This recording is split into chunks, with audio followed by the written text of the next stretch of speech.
तो स्वागत है आप सभी का। आप सभी देख रहे हैं रेल इंडिया। और अगर आपने हमारा पिछला वीडियो नहीं देखा है जो क्या दुमका से चलेगी विक्रमशिला एक्सप्रेस, तो आप लिंक डिस्क्रिप्शन में जाके देखिए। और चलिए आज की वीडियो की शुरुआत करते हैं।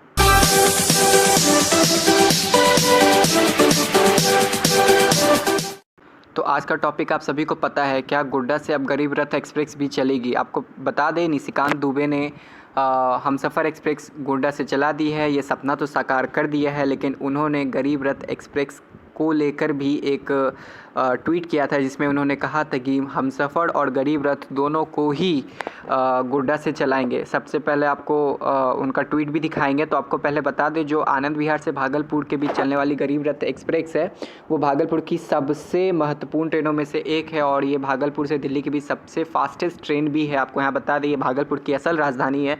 जो भागलपुर से दिल्ली का डिस्टेंस तकरीबन 18.5 घंटे लगभग में कंप्लीट करती है। लेकिन आपको यहाँ बता दें कि निशिकांत दुबे अब इसे भी गोड्डा ले जाने की तैयारी में है। पहले ही वो रांची भागलपुर एक्सप्रेस को गोड्डा पहुँचा चुके हैं।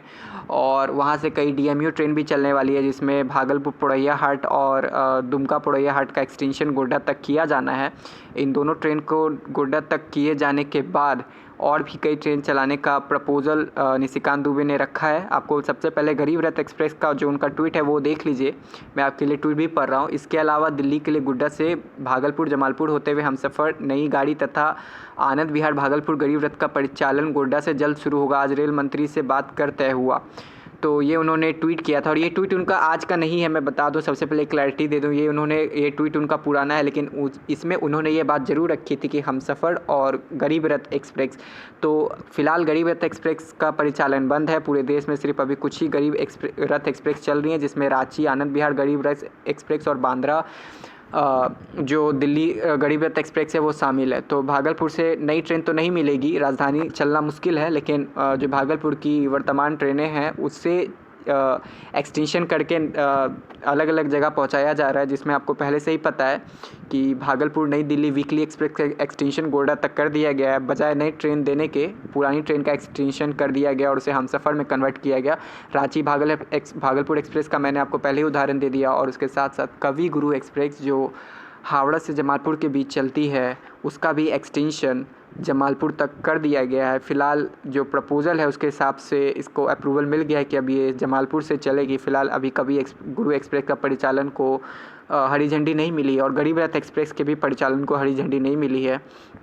आपको पहले बता दूं कि गरीब रथ एक्सप्रेस नॉर्दर्न रेलवे के अंडर आती है, यानी ये नॉर्दर्न रेलवेज़ पे फैसला करेगा। आखिर अप्रूवल उसे ही देना होगा। लेकिन आपको बताएं, इसका जो गरीब रथ एक्सप्रेस का गोड्डा से चलना फ़िलहाल मुझे असंभव होता दिख रहा है। जो निशिकांत दुबे सोच रहे हैं कि अब गोड्डा एक्सप्रेस, माफ़ कीजिए, गरीब रथ एक्सप्रेस को भी गोड्डा से चलाया जाए, तो ये फ़िलहाल मुमकिन होता दिख नहीं रहा है। क्योंकि जो भागलपुर से आनंद विहार के बीच का जो टाइमिंग है, ये सप्ताह में सबसे पहले बताओ ये 3 दिन चलती है। और ये गरीब रथ एक्सप्रेस आनंद विहार से 4:55 पर खुलती है और तकरीबन 11 बजे भागलपुर ये पहुंच जाती है। और भागलपुर से 1:30 खुलकर अगले दिन सुबह 8 बजे आनंद विहार पहुंचती है। तो गरीब रथ एक्सप्रेस का जो भागलपुर में स्टॉपिंग टाइम है, यानी जितने देर भागलपुर में रहती है, वो तकरीबन 2 घंटा 30 मिनट का है। उस 2 घंटे 30 मिनट में ये ट्रेन गोड्डा से जाकर वापस तो नहीं आ सकती है। तो इस ट्रेन का गरीब रथ का गोड्डा तक का एक्सटेंशन फ़िलहाल बिल्कुल भी पॉसिबल नहीं दिख रहा है। जब तक कि इसके जो फ्रिक्वेंसी है उसमें कमी ना की जाए तब तक ऐसा नहीं होगा। क्योंकि फ़िलहाल ये जो 3 दिन भागलपुर से चलती है उसमें भी ये 2 दिन लेट ज़्यादातर रहती है, जैसा आप सभी ने देखा है। तो मैं आपको बता दूं कि कल से ही अजमेर, भागलपुर और मालदा टाउन आनंद विहार शुक्रवार से शुरू होने जा रही है। अगर वो वीडियो भी नहीं देखा है तो आप जाके देखिए, उसके पूरे टाइम टेबल का डिटेल हमने दिया है। तो आज का वीडियो आपको कैसा लगा ये भी बताइएगा, हमें कमेंट प्लीज़ कीजिए। Thank you. और सब्सक्राइब करना ना भूलिए, सब्सक्राइब बहुत इंपॉर्टेंट है।